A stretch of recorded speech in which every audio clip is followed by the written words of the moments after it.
Hey, what's good, everybody? Welcome to another live session with the Hype Magazine. I'm your editor-in-chief, Jerry Doby, and today is a new topic for me, man. You know, I don't talk sneakers and tennis shoes, but I got wind of this young lion by the name of DeVonte Young. He is the driving force behind the Enspire, with an E, streetwear brand, and he's got a really unique collaboration. He has done 6 Enspire collections, but he's also collaborated with Kevin Durant and Nike on the KD 12, the 13, the 14, the 15, and he's been in business 8 years. But he's got major collections. This is dope. Kevin Durant, I love that. Ex-college ball player, and so I guess you would know what a player wants in a shoe, in design and comfort and durability, etc. So I'm happy to have you. What's up, DeVonte? Man, I appreciate that. What's going on? Slow motion, but you know they say it beats no motion, so I'm not complaining. Can't cry. Most definitely. Enspire Streetwear. 8 years in the game. 8 years in business. Yes, sir. Okay. It's been a grind. You No, I said it's been a grind, but yep, eight years in May. Make it 9. So I'm pushing for 50. That's right. Okay. You gonna be all right. You gonna be all right. You got a good start. Thank you. Collaboration going with KD and Nike. Yes, sir. So there's 4 of them. Is it number 5 now?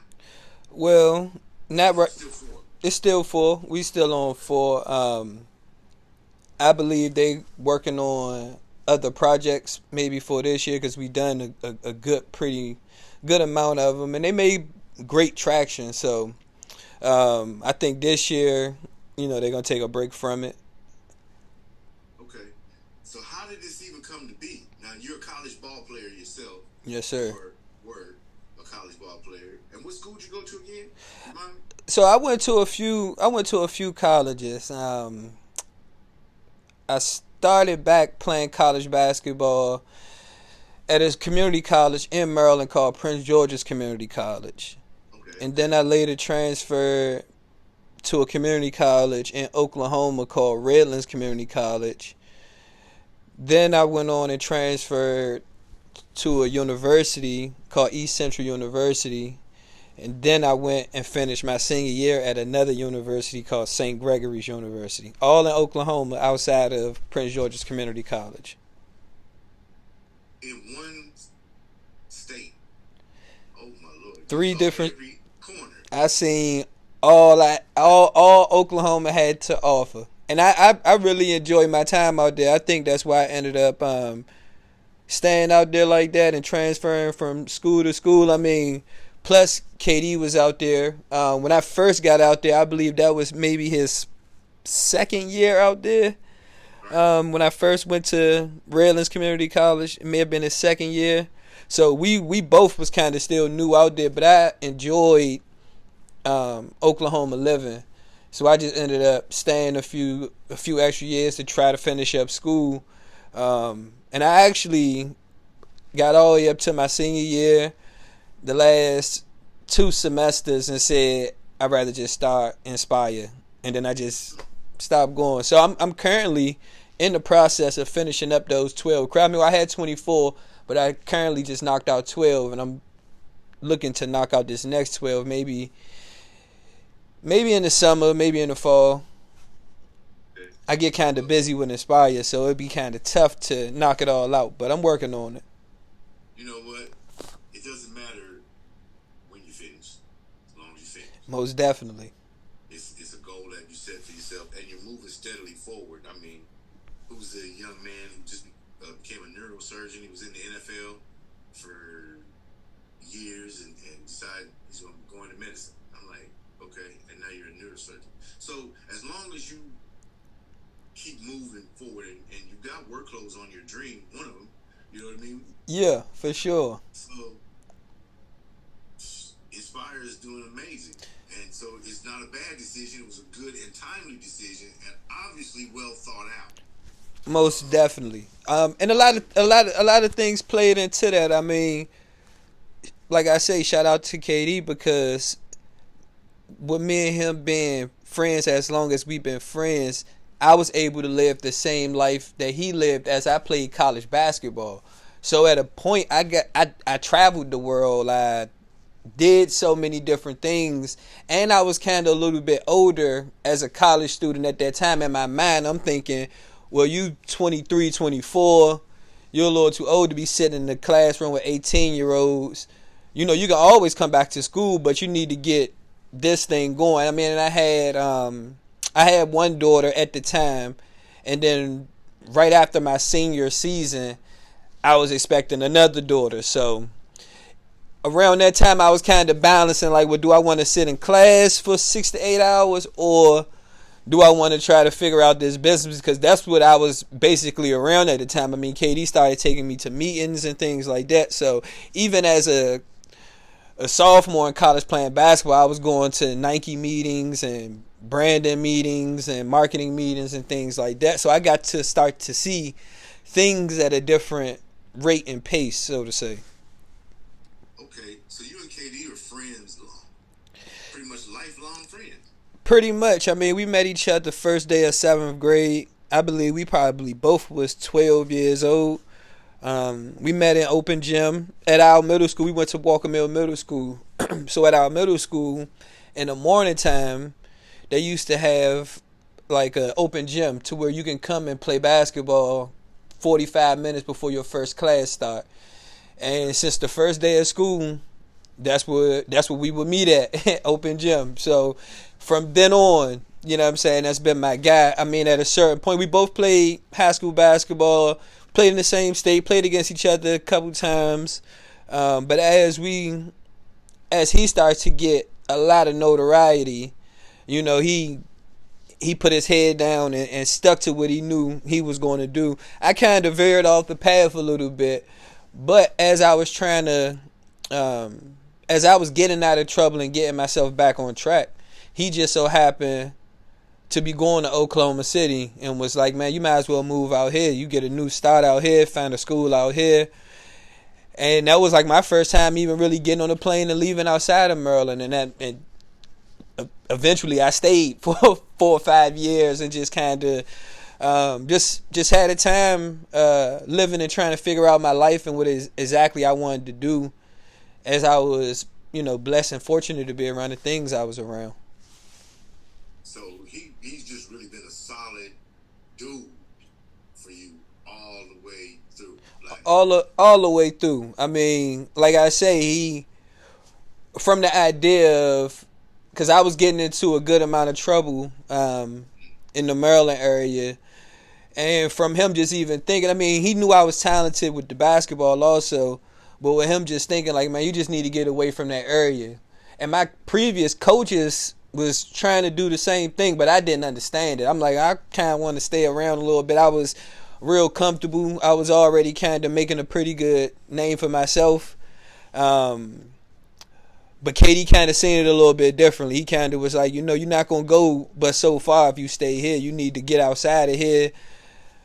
I don't care if you don't have a school to go to out there. You just find a school and just find your way. Just, you know, escape this part of it because you need a fresh start. And then from me getting on that plane and enrolling in college out there, everything's been different. I mean, I've had my, you know, roller coaster moments because that's how it go. But, you know, I'd rather those moments than the ones I was having before. Roger that. I understand. There's moments and then there's moments. Yeah. And, yeah. So I'm feeling you. And then what was like the benchmark moment for you that ignited Enspire? The benchmark moment. I think I had gotten to this place, like I said, when I decided that I wanted to get into brand building, because I always had a passion for the shoes, the clothes, and then I knew I had the sports too. So I started to really fall in love with the idea of entrepreneurship. So I started digging in books. I started looking at YouTube videos. Just trying to figure out like exactly like what I would want to do for the next 20 and 30 and 40 and 50 years. And as I read about these entrepreneurs, I'm like, oh, they sound more like me than anything. But I'm like, what can I do that will make me unique, that I could bring to the world? And again, I thought about the shoes, my passion for the shoes, the clothes, and sports. And I'm like, okay, I can build a brand out of all these things because people who already had adjusted my story, they was already, rooting for me to win in certain aspects of life. So I was kind of like, I want to put myself in those positions too. I want to keep pushing. I want to, strive. I want to do, some amazing things. So I remember at the time it was people that used to write, because I had a basketball training company. That was like the first thing I started once I was like, okay, I'm going to get into brand building, but I want to start something that I'm more comfortable with. And my guy named Miguel, he actually, he's like a youth minister. But I was an adult, but he was just getting into like the youth ministry and things like that. And me and him was texting, and he gave me the idea on being a basketball trainer. He's like, man, you just finished playing college basketball. Once you use, your natural gift of, being a basketball trainer, and then you might could possibly fund what you're trying to do, after that. So I'm like, oh yeah, you're right, So I jumped in with that idea. I started doing the basketball training, and that was fun. A lot of my comrades, they started to come up, and the young guys that I knew that was playing high school basketball, they was playing college basketball now. So I got to work with them. A lot of the guys that was playing college ended up becoming pros. So I built a good relationship, just around the basketball ecosystem anyway. Once I got to a position, because everybody used to be like, oh man, your journey is inspiring, you inspire me, Once I got to a point of the training where I'm like, you know what, I think it's time that I jump out there and just try this branding thing. And I'm like, I don't know exactly what to call it. And then I just thought of people, saying my journey inspired them, my story inspired them. So I'm like, you know what, I'm gonna call it Inspire, but I gotta make it unique. I gotta make it like a conversation starter. So how could I do that? So I'm like, well, if I put an E on it, that's different. And I'm like, well, EM means en route to. So while I'm becoming successful, I want to inspire others to join me on this path. I'm like, that's it. Like once I got the feel for like the name and the slogan, I was like, I'm ready to go. But then I had to start making clothes and making product and stuff like that. So I started just like anyone else, I started going to the malls, getting t-shirts and hats printed up. I would find different graphic companies around the area, get hoodies and t-shirts printed up. And then I ran back into KD. So as I'm on my journey, KD is on his, basketball journey, winning championships, doing this thing. And I'm still moving, but I'm just trying to work on this brand that I'm, had this idea on. So KD had ended up calling me to meet him in California, and we was talking about the brand and things like that. And he was like, man, this is where it really turned and kind of clicked to me. So he was like, man, your brand is cool, but you got to think of it like a science project. You got to find like a factory to where they can let you make the pieces from scratch. And when he said that, I didn't quite understand what that meant. I'm like, make it from scratch. I'm like, all right. So I had to get back on my journey, find a manufacturer, and figure out exactly what it meant. But what he was saying was, so it's a process with manufacturing called cut and sew. So you can basically make a t-shirt, a hoodie out of any material you can basically get your hands on. So that's what he was saying. Like, you got to go put your own touch on it. It can't feel like something else like when you first start. Now you got to kind of have a unique feel with it. So once I came with my own, it's called French terry cotton. It's the material of our hoodies and our sweatsuits. I came with that material, and I had this nice Chanel logo printed on our hoodies and our sweatpants and our t-shirts, and then that took the brand to another level.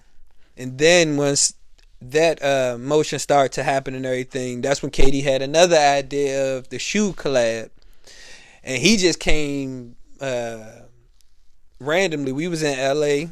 It was like during one of the summers, maybe like after my second collection, I believe, that I've done with Enspire at that time. I might have already did like 2 collections. I've done like 2 or 3 styles of bucket hats. I did like some dad hats for the finals MVP. They're like little caps with the finals MVP trophy in the middle of them. And I was just kind of just cooking at that time, just trying to bring my creativity to a full circle. And Katie came to me and was like, man, you know what to take your brand to a whole nother level? If you design a shoe. And I'm like, design a shoe? He like, yeah, we got to get you to design some colorways. I'm going to bring that up at the next meeting. And I'm like, all right, okay. And I knew we had a meeting in like 2 weeks, prior from there. So we chit-chatted about it prior to. Once we got up to Portland for the meeting, we sat down. We went through about half the day, going to room about different meetings that he had for his brand and what Nike had planned for him for the next few seasons. So in one of the meetings, when they was asking him what he wanted to do, like what were some of his ideas and his input, he was like, well, I want Black to have a collaboration. That's what all my friends call me. Everybody called me Black. He's like, I want Black to have a collaboration with the brand on his next shoe. So they was like, okay, cool, let us hit a story. So I had to give my story, the brand story, in a room full of Nike execs.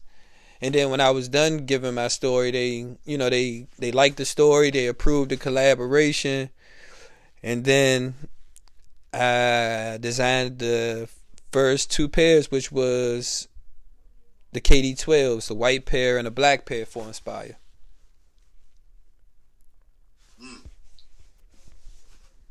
Black and white. Wow. That is a heck of a story, bro. Like, all the way through, it's like, I believe in you. I'm really your friend. And as long as you do the work, I'm not going to give you nothing. But as long as you do the work, I'm going to be there to support you. That's why. Yeah, the one thing I know about KD, he's the way he work and the way he's kind of like a ultra focused individual.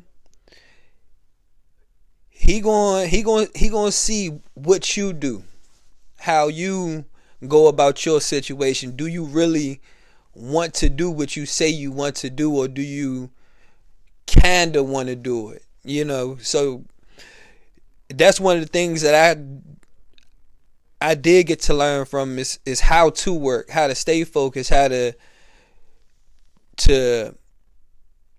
focus on your craft every single day, to how to accomplish elite and high goals that you set for yourself. It's not a lot of people that you get to be around that achieve the level of success that type of individual has. So his outlook on things is not like for the lighthearted. Like he's not gonna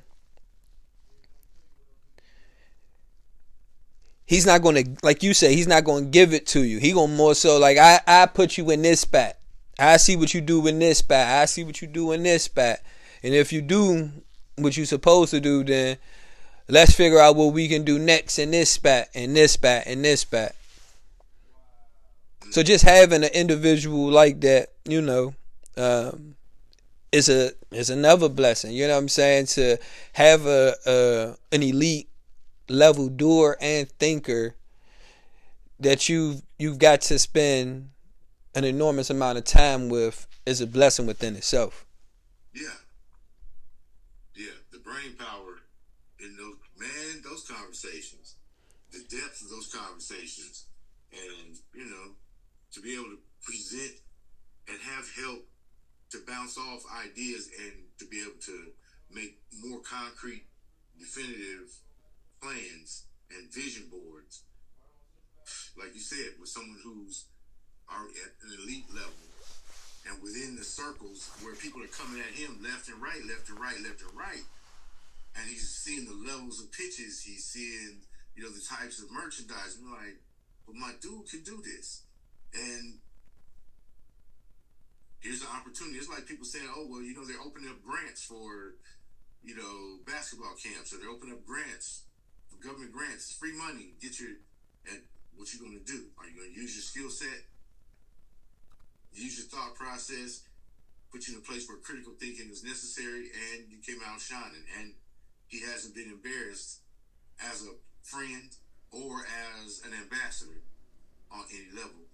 And that's 4 collections, 12, 13, 14, and 15. So back to back to back, my man. God, you've earned your blessings. Thank you. Thank you. And I most definitely appreciate that. Like, I always wanted to do, and that was my first time designing shoes, but I believe I was just ready for that opportunity, and I appreciate them for even giving me that opportunity and even saying, well, let's see what you do. And then I was able to do it, back to back to back to back. So, it still trips me out every day that I've got to collaborate like that with Nike and KD. So, I don't know how many other people have a shoe with their brand with, a billion-dollar corporation like that, or with the best basketball player in the world. So, That's fly. I know you have an NDA when it comes to a lot of things. I've worked with a young lady who's a Nike athlete, and I know that the paperwork gets passed around. You're like, I can't say this, I can't say that. Okay, and I have to know the rules, so I'm like, you can't wear that, right? Yeah, yeah. We're going on CBS. You can't be in that. Yeah. So, and that's how I kind of shout out to the Nike reps that was first coming around, because that's how I started to get really good in with the Nike reps. Because at first, when I'm first in college, I'm wearing any and everything, and I'm going to events with KD. I'm here, I'm there, and they like, nah, Black, you can't wear that. We gonna get you the Nike bag, duffel with, shoes, sweatsuits. You just wear Nike stuff, and then I started to build a relationship with them. So when the conversation came around to being like, oh, let's see what Black can do with creating some colorways, it was like, oh yeah, let's see what Black got. And then, that made me a lot comfortable. You know what I'm saying? A lot more comfortable than anything. Like, I didn't go in there nervous, and it was a whole new process. But I'm glad I got to experience that, because that's experience no one's, gets like that. You know what I'm saying? So for me to have that insight, to be in the middle of that room like that, and to come out and do it well, that meant a whole lot more to me, So just to even see my art being appreciated like that, it's like, wow. Like, even still to this day, like, people, I'd be with my daughter out somewhere, and people would stop me and be like, oh, I ain't get to get your shoes, man. Like, are you gonna get some more colorways coming out? And that is mind blowing to me, because in my head, I'm like, I'm just creating some cool colorways, but I'm not thinking it's gonna have, that type of effect on people. So, man, you know what? I gotta confess, right? I spend most of my time in boots, right? Mm-hmm. So I don't think I owned a pair of sneakers from the age of 18 to like 30. Wow. Wow. No tennis shoes? None. No. I had that other career I was telling you Yeah. about. And so from 18. Oh, got you. Yeah. Okay. We even exercised in boots. Yeah. Okay. Now that makes sense. Okay. Yeah. Okay. So, man. And then, like age 30, I got my first pair of Jordans or something like that. Mm. Some old high tops that I found at a thrift store, bro. They weren't even from a shoe store. I'd never seen a Foot Locker at age 30, bro. Wow. Yeah, like no, hadn't. You've been locked in the whole time. Yeah. Yeah, I shop on base. Okay. You feel me? Yeah. Yeah. I'm like, I'm going nowhere in town. Nah, for sure. Yeah. So, what has been the most fun about? Well, first, let's back up. Without violating the NDA situation, what was the biggest surprise about the business side of this side of like fashion, sports stuff? I call it stuff, and people are going to jump on me, but I don't care. No, it's cool. I think the biggest surprise to me was how many units get produced. Per store and per location, per design. Like the total breakdown is kind of like unique and intriguing. How the shoes get spread across everywhere. Now my particular pairs, I got to promote and distribute on my own. Nike kind of let me just do my thing, market them, however I wanted to build my layout out. So again, I think it was a thing where they was looking to see like the public reception, how the public was going to gravitate to it and things like that. So, that's they had plans for years on out, you know what I'm saying? So for them to even insert what I had going on into their plans was major, So now it's kind of like the more people want the product, because now you got to think KD is almost 20 years in the NBA. He got 16 shoes, probably. Yeah, 16, 17 is more than likely on the way during the playoffs and things like that. So now he's getting into the retro side of things. So eventually I think the people are going to want those pairs retro because they were so exclusive. They was hard to get. And then that's going to be, a whole nother topic of the sneaker industry and things like that when you get into the retro and the resales and all those things. I went to a local sneakerhead whom I could personally validate at least 200 pairs of Nikes in one spot at one time. Traveling the country. He happens to be my son, Quinton. Shout out to your son. I was like, I seen this text message. I'm like, I got this opportunity to interview this young lion, right, by the name of DeVonte Young. How bro come right back to me and say, from Enspire? No way. Are you playing with me, Pops? I'm like, no, I'm not playing with you, bro. And I said, I'm not a sneaker dude. I don't even know what questions to ask. And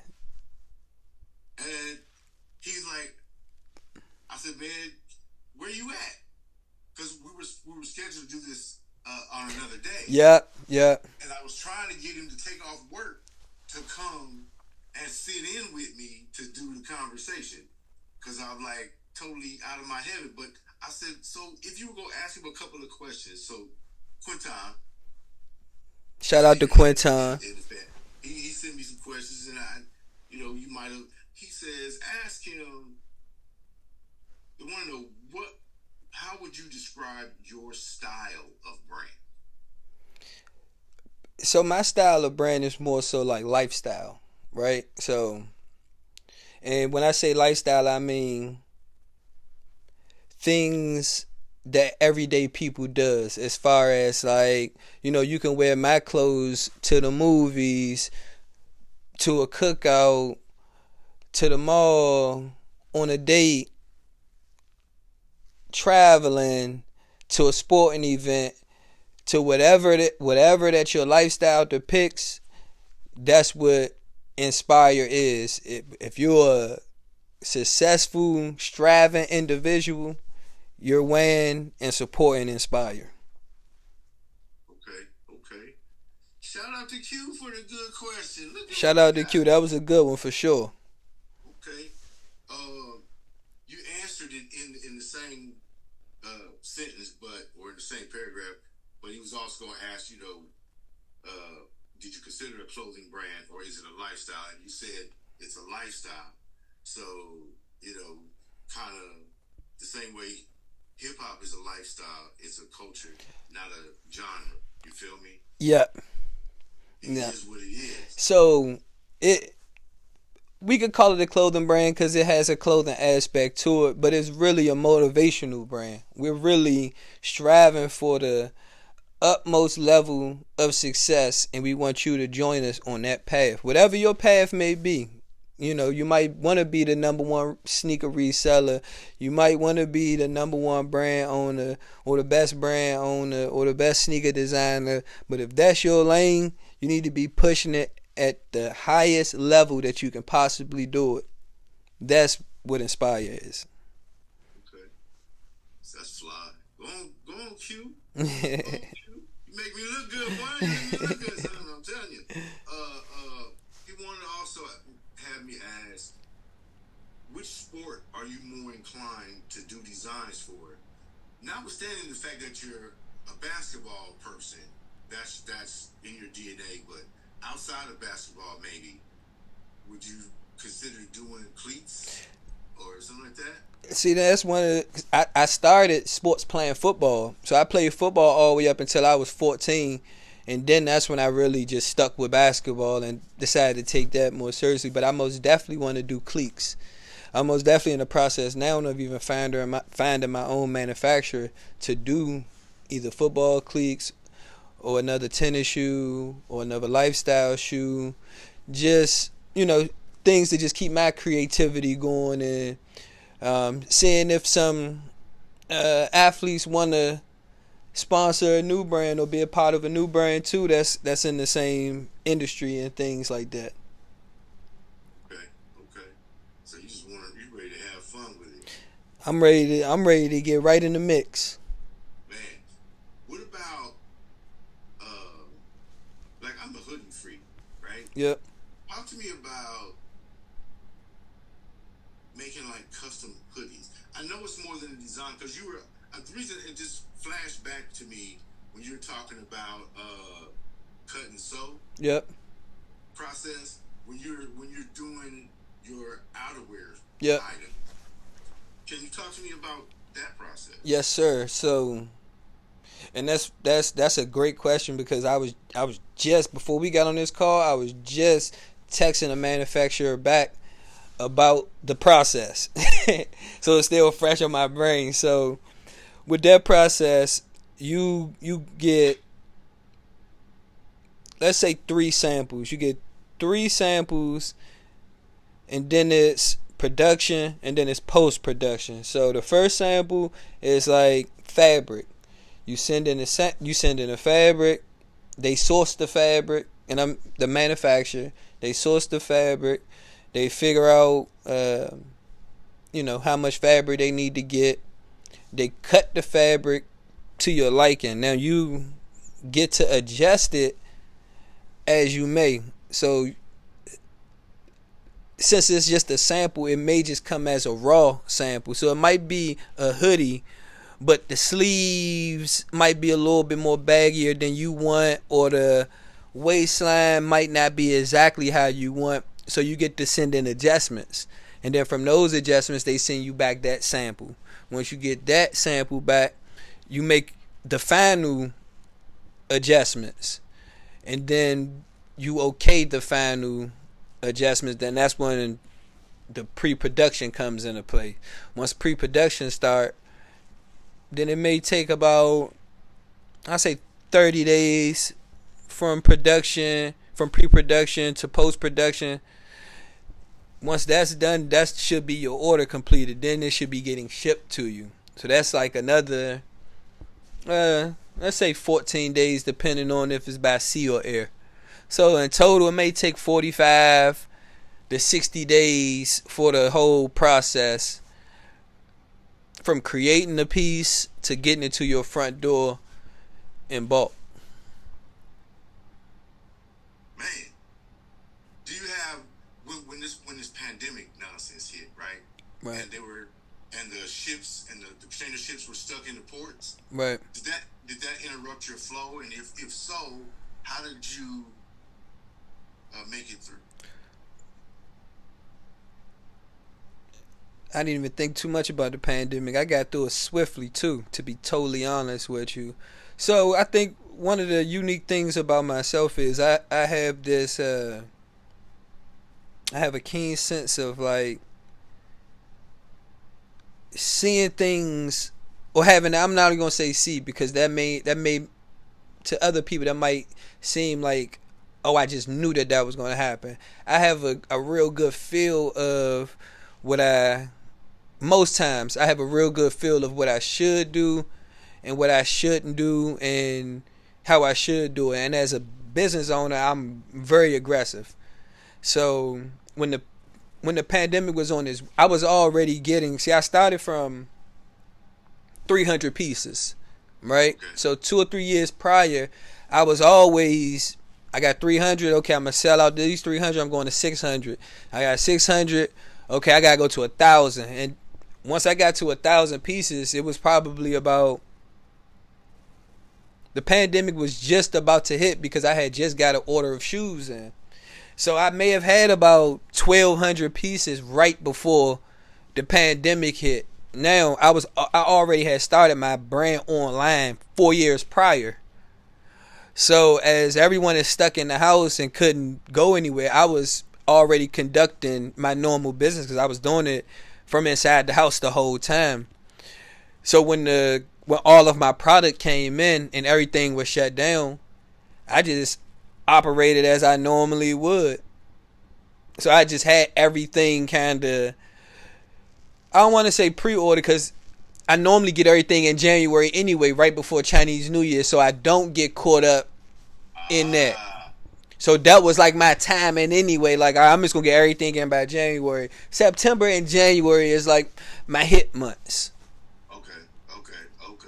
So you have your own warehouse as well? No, I don't have my own warehouse, but I've everywhere I stayed, I always kept a stock room. I always kept somewhere nearby to where I can house 600 to 800 pieces of product. Whether that's a garage and basement, a second room and garage and basement, I just kind of always kept a space like that because I'm an aggressive business owner. I mean, I may go 1 week with 100 hoodies, then I might pop up the next week with 500 to 1,000 of them. So that's just how I just kind of been operating about the last 4 years since I've been able to really up it a notch. Okay, I appreciate it. Has it finally starting to marinate though that you are a designer? I know that you were having imposter syndrome kind of a little bit, like, I'm a designer? Really? And I understand what you're saying when you were in that quote that you said, like, I never started out to do this. You know what I mean? It feels a little strange to call myself a designer, you said. So, that was an earlier statement. How are you feeling now that, reality has said, bruh, we're really doing this? I think I get more comfortable with it day by day. I think it's still because I still have the entrepreneur switch to me too. But I know when it comes to creating, I love to just lock in and just make hoodies, my t-shirts, different designs. I know I enjoy that process. Now it hits me when everyone else like comments on it, because in my mind I don't really think of it like, in my mind it's like, oh, you just making t-shirts, you making hoodies, you creating some cool stuff. But when people talk about it and I walk away from those conversations, that's when I'm like, oh snap, like you really doing something that's a little different. Because for a long time I wouldn't share my story, or I wouldn't do interviews, or I wouldn't talk about anything that I had going on, because I felt like it was the same story. Like, oh, everybody grew up in the hood. Nobody had their dad around. Everybody, had a hard life growing up, and everybody been to jail. But as I grew older and I've been around more and more people, and like I say, as they tell me, they like, nah, your story is a little unique. Everybody haven't been to jail. Everybody haven't overcame a lot of different of these. Everybody haven't lost their dad at a certain age. Everybody didn't grow up in the hood like that and do the things that you've done and experience the things that you've done. So you need to tell this story. Like, everybody been telling me I need to tell it. So again, the more I start to think about it, and I'm like, you know what? It is slightly different. I do need to share it a little bit more. And then it starts to sit in and being like, you take it in a little bit, like, nah, you did something really special right here. Like, you got to keep it pushing. You got to just keep sharpening your craft. And that's the feel right there. Y'all heard that? Don't worry, I'm gonna figure out how, when I edit this video, I'm gonna figure out how to do a rewind thing. Cause that right there is motivational. This young brother has a very unique story. Being ready for opportunity and betting on yourself are two sometimes difficult things because of the work it takes to get the preparation, and then trusting and believing that you can make it happen from concept through the logistical issues of getting it distributed and put where it counts, which is in the consumer's hands. As an entrepreneur, that's what a business is about. Having steadfast influences and mentors from all spectrums, and in your case, coaches to elite players who don't take you by the hand. I tell you what, I analyze it like this. My dad says, when I die, I'm not leaving you anything but a way. I'm going to leave you a way to do it for yourself, to use your skill sets. I'm leaving you a way to recognize and acknowledge your achievements, and that you have the right to acknowledge those and stay strong and move on your path, and you don't be deterred. So I kind of took that from your story, and I just like to share that part because it just relates even across age boundaries. Yeah. I'm 60, you're 35, 36, right? In August, yes, sir. Okay. And so, for that awareness, that philosophy to transcend generations and coasts, you know what I mean? Yeah. It just says something. And you said it. You said it in that first sentence. You said being ready for the opportunity. You know what I'm saying? It's the betting on yourself part too, but it's 85% of being ready for that opportunity, because like you said, the amount of work that it takes to even build up to it, because you think, what am I doing in all of this time as I'm just creating, just throwing ideas out there, and then you just hopeful that one of them hit. But I was always one of them young men. I know something is going to hit. You know what I'm saying? I know I'm going to do something. I always had that type of confidence and flair with me. So when it really came down to strapping on my boots and really being ready to go, I was already thinking of these opportunities and what I was going to do with them once I got them. I don't have no other choice but to bet on myself. You know what I'm saying? At that moment, it's show and tell now. Like, now I'm here. So when it comes to being thrown out there in a Nike meeting to explain your brand and your idea of things, I don't have time to be nervous. I don't have time to second guess this, because if I mess up, I may not get this opportunity again. So the moment is now. We right here with it. You spill it out now, and then you figure it out later. Boom. And that's how I always approached everything that I've been doing since I've started. Since I've gotten Enspire on the LLC paperwork, that's how I've approached everything. inspiration. Look, bro, I know you said you pretty much avoid interviews, and it took me a minute to get a response and get an affirmative answer,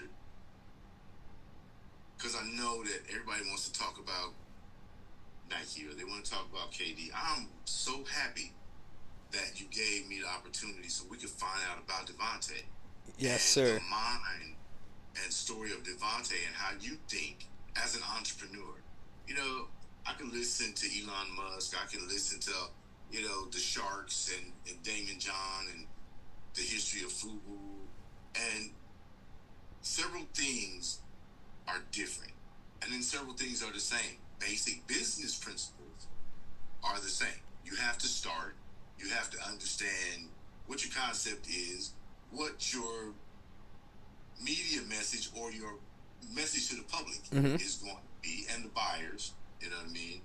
And then you have to know how to, shake hands and kiss babies in the community to lock that in, to create a corporate citizen presence. Yes. Outside of DeVonte the man, we've got to create this corporate citizen presence within the community and in the industry that you're trying to work.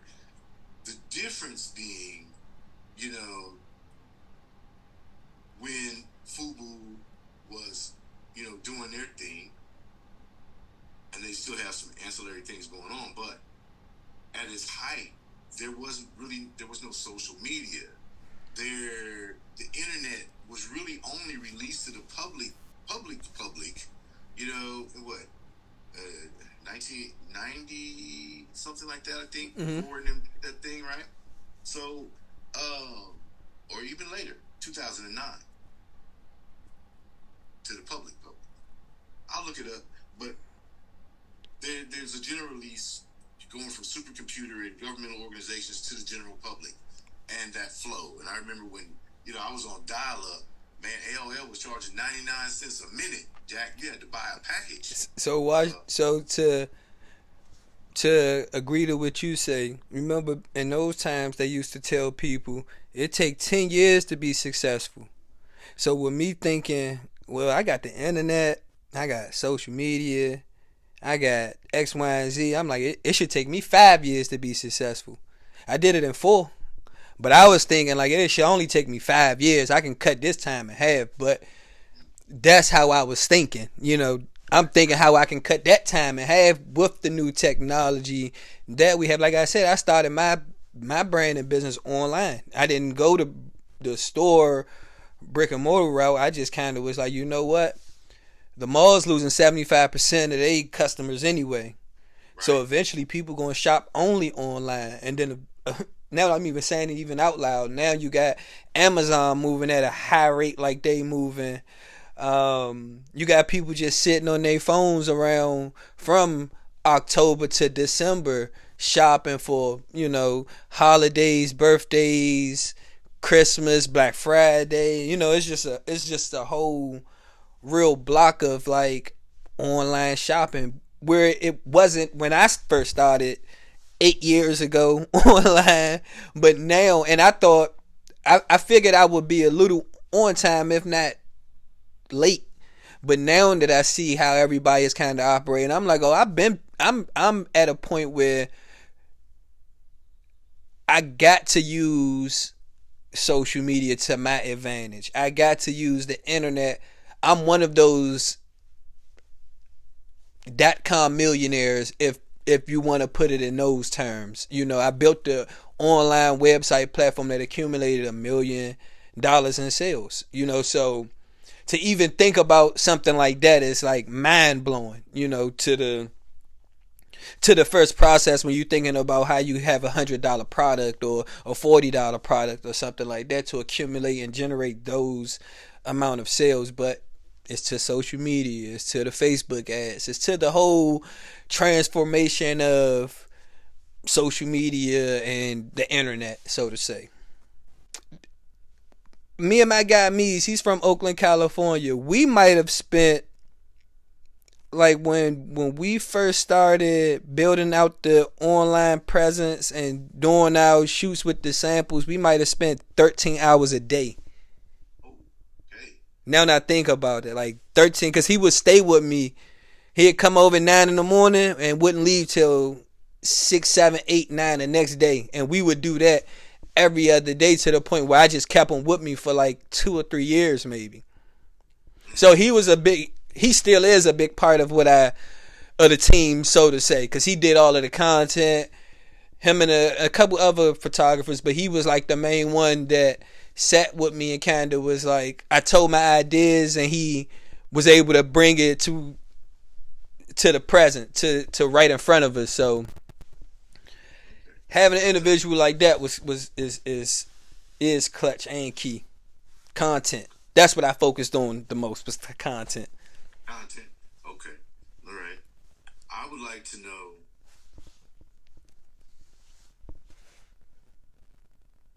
and I think I started to ask this question. I'm not sure that I did, because, like I said, I'm elder. I'm superannuated, and I'm feeling it today. I was just playing, but what I wanted to know was, what is the most satisfying for you about where you are now? You mentioned the fact that you have contracted and affiliated with the people for projects along the line. So giving other people now, wondering where you were going to go next, to now being able to give people an opportunity to help feed their families. Talk to me about that feeling when you look in the mirror and go, wow, I staffed a whole project and everybody ate. Boom. That's the goal from the beginning. That's what you get into it for. I mean, if you got a good amount of people in your family, you want to take care of your family, you want to earn all of the money so you can put it back to the family.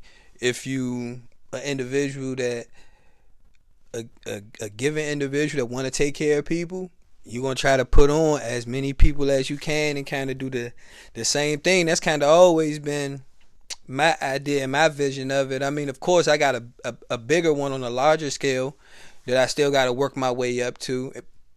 And and when you're doing these things and going down these roads and routes, you don't exactly know how you're going to get there. But if you on them journeys, you know you're going to get there. So that's my outlook on it. I got some big things I want to do. Like right now, I didn't know I was going to do these things, and they became, pretty big things. But I got a vision of bigger things that I was, trying to get to. So as I'm going down this road, it's like, okay, now I understand why Amazon got 135,000 employees, or why Walmart got 200,000 employees across the world. Like, someone wanted to take care of people's generations for generations for generations, so those things start to click now. Because at first it's like, you just want to take care of your family. You want to just, help everyone get into a different position. And then you start to see like, oh, damn, I can really affect my whole community, like, as I do these type of things. You understand it a little bit more. So I think that's the growth part. At first I'm just starting out trying to make a hat. And now I'm like, well, I can do a turkey drive, I can do a toy drive, I can do a back to school drive in my neighborhood and help out 1,000 kids. Like, that's in the back of your mind when you doing it, but you in the mix, you like, oh, that's a real possibility. Like, okay, I can have 1,000 employees. I just had 10. I just had 15. I just dealt with 20. I just had 5 or 6 different projects going. Like, you start to gain the confidence as you go, because when you first start, you just so unsure. And then when you hit your walls and you have your failures, and you have those moments where you got to pull yourself out them slumps, and then you get back on your rhythm and your route. You're like, oh, I can handle anything. And you get hit again, and it's just that repeating that same process. But I done it before.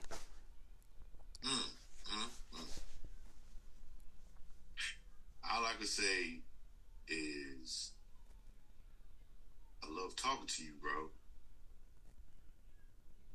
I don't want to hear that pause crap. I love this brother because he is standing as a man should, not only for himself, but for his family, with concerns for the community, and providing opportunities for others. That's what we're supposed to do when we get to, cliche as it may be, to whom much is given, much is required, but the brother earned it, so it's not given. The thought process and the ability to critically think out and situations and bring solutions to the table that are viable and profitable and pleasing to the public, to a mass. That's a skill, bro. He's a marketer, the business guy, the sales guy, the receptionist, the email returner, the PR person. Now think about that. when you sit and again, when you sit back and realize, because I don't have as much time to think about it as one would assume or believe. But when you sit back, you like, dang, I just built the Instagram page from 0 followers to 15,000. I mean, it took a little while, but it's happening. It's 15,000 people who've been able to find my ideas and my product and what I'm bringing to this market. So that's like, that mean a lot to me. And even just how people is receptive of me being a brand owner and designer. They really show me love on it. And it's, again, I didn't set out to be this way, but I knew I was a special individual. So I expect special things to happen to me. That's right. Talk that. In the few interviews that you have allowed and accepted, has there been a question that we as journalists have failed to ask you about your journey, your situation that you've always wanted to address? And if so, what is it and the answer? Any questions? I know you got top secret G16 classified stuff going on. You can't talk about. But No, but you know what? The one I do be wondering, do people wonder, like, the origin of me and my family? That's the one I haven't gotten asked yet. Like, the origin, like, how are you the outlier? You know what I'm saying? Because they say in every family is one. So it's like, how did I become that one? But nobody really seemed to ask that one yet. I would never have thought to ask it, but since you asked it, go ahead and answer it. That was kind of like a setup one, huh? Yeah. I gave it, yeah. So a lot of people haven't asked me that, and now since I've haven't been doing I've been creating my own content instead of like doing as many interviews and things like that. But on one of my videos, I was going to do a piece on like the whole origin really of Enspire, but since I haven't been asked that, when I give it here for sure. So me and my family, we came from, my mom, like I said, I came from a single parent. We grew up, I was born in 1988, and we lived in Washington, D.C. at that time. And if anybody know anything about Washington, D.C. in the 90s, when it was the murder capital, it was an extremely hard life to live during that time, especially with no father. So just us, going through our trials and tribulations, us living in hotels, us living, with friend to friend and, family member to family member, just us going through our struggles. My mom had an idea of just like separating herself and figuring it out on her own. And she went the whole, working hard route and making sure her kids had the clothes and the roof over her head and things like that. And with me being the middle and only boy, since 9 years old, I had this entrepreneurial spirit. When I was 7, 8 years old, I used to go collect cans early in the morning, get my mom to take me to the recycling center in Maryland and turn them in for money. So I would, do things like that as I grew up. So I already knew, I wanted to become a business owner, but I didn't know that an individual created a business. I'm watching my mom work for 5 and 10 years to this point. I'm thinking, well, maybe an individual work their way up in a company and then they own the business. Again, not growing up with a father in the house, you don't get certain information as a young man. You don't know, So as I'm growing and going and I'm playing sports, I'm hearing how small I am, how I don't have a chance to be a professional player, this and that. So I start to think, well, you don't have to be no height to be a millionaire, to be a business owner. Like, you can be as small or tall as you want to be. So I knew that that's what I was going to be. I'm like, okay, I don't have a shot at that if that's what the public perception is saying. And it wasn't until I got around professional players, I'm like, oh, all y'all kind of around my height. Like, especially the football players. Basketball players a little taller, but the football players, everybody kind of my height. But listening to other people deter you from your dreams and your goals, it'll happen like that. So even as I'm growing and going, I have that in the back of my head. Like, okay, I want to be this business owner. If I have an opportunity to come back in my neighborhood, what type of individual would I want to be? I want to be that individual. They like, oh, he own that business. He do this, he do that. Like, recognizable for that type of thing. So that's us growing up in the 90s. My mom wanted to get out of the murder capital, so we moved to Maryland when I was like 10, 11 years old. That's when I meet KD. So the whole, like, everything kind of ties in together from, our struggle to us getting a little room to me becoming an entrepreneur to using the knowledge and experience of being around Kevin to starting my own business to doing the collaborations to getting some traction in the industry. And it's like, now I'm that one to see it all through for my family. That's blazing hot. That's blazing hot, right? It's something that every day I'm being more prideful about. It's something that I'm just realized. I'm 35, so my mom is the patriot for the family, and now I'm saying I'm gonna be the patriot for the family when it's that time. So the more I'm starting to understand these type of things, I'm getting like, okay, I'm ready. Like, I'm getting into that ready stage of it. So it's a cool thing to think about day to day. Rocking with you heavy. Rocking with you heavy. Thank you for sharing that. I'm like, that's, our women, the matriarchs of our family, have been the backbone of our community, the black community, for 500 years at least. Most definitely. Even especially during the periods when it was almost illegal for black men to be men. And, they're the ones who had to assuage our egos and our pride and say it's okay, we're going to make it.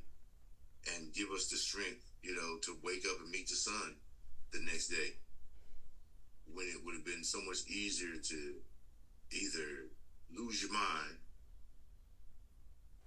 or lose your spirit. Mm-hmm. Or both.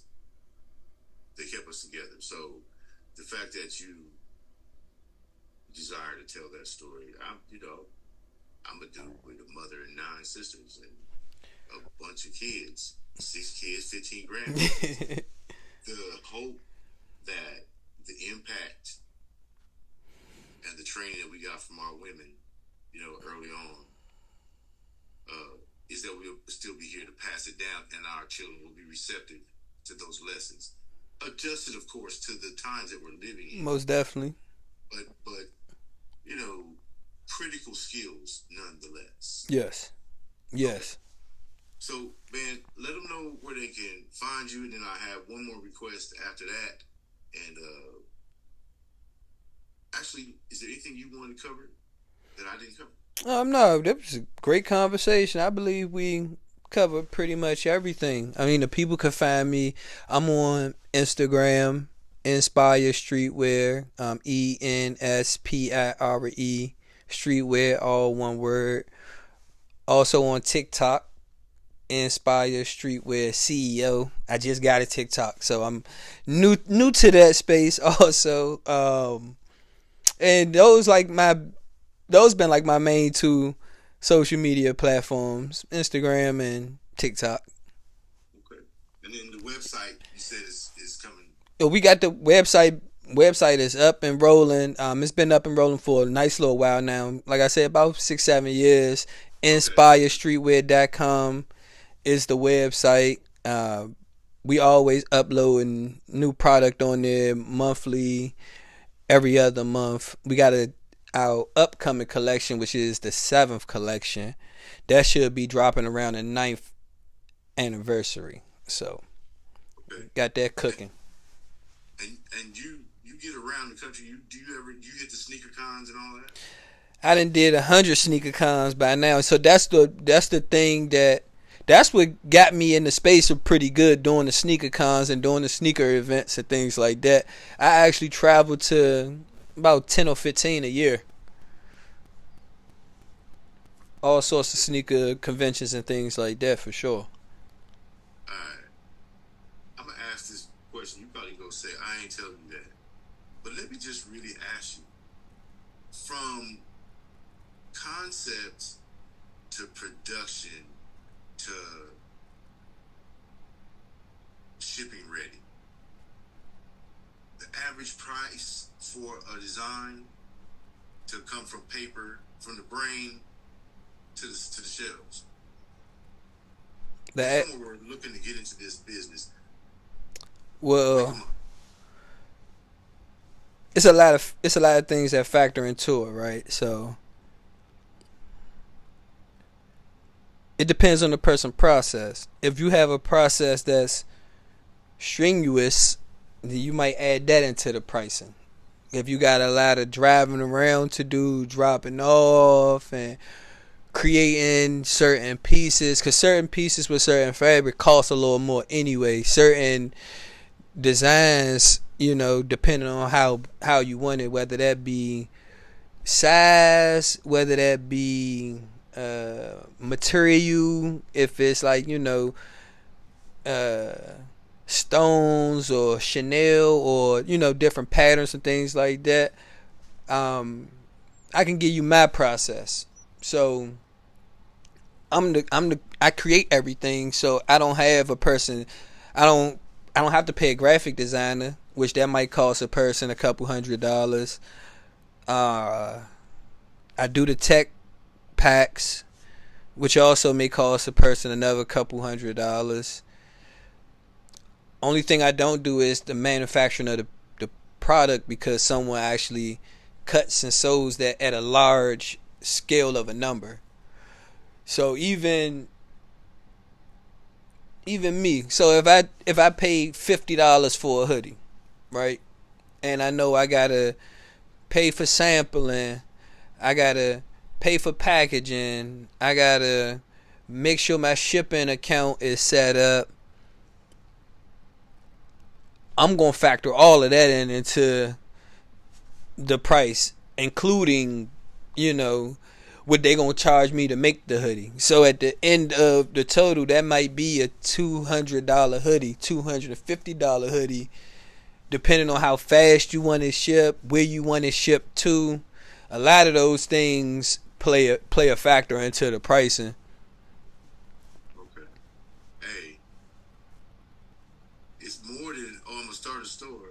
Go to Michael's and or whatever and buy some hoodies and get your little press and paint little thing.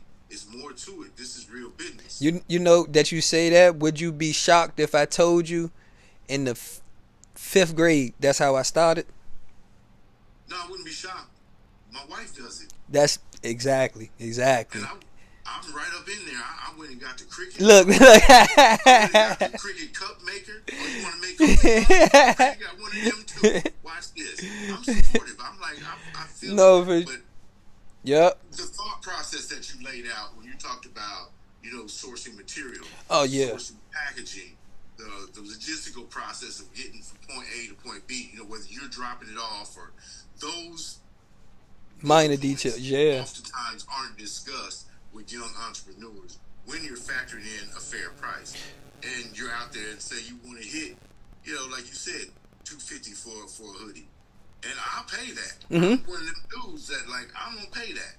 So, because I understand, you done handcrafted this piece, you done designed it.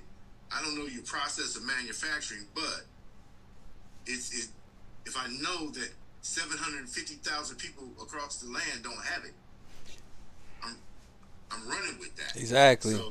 So for me, hoodies is what other people's sneakers is. I have a collection that's crazy. I'm a hoodie freak. For sure. For sure. That's it. And this boy, back to my son. Yeah. I walked in, I looked at his inventory sheet. I said, how are you holding $40,000 worth of sneakers? How do you do this?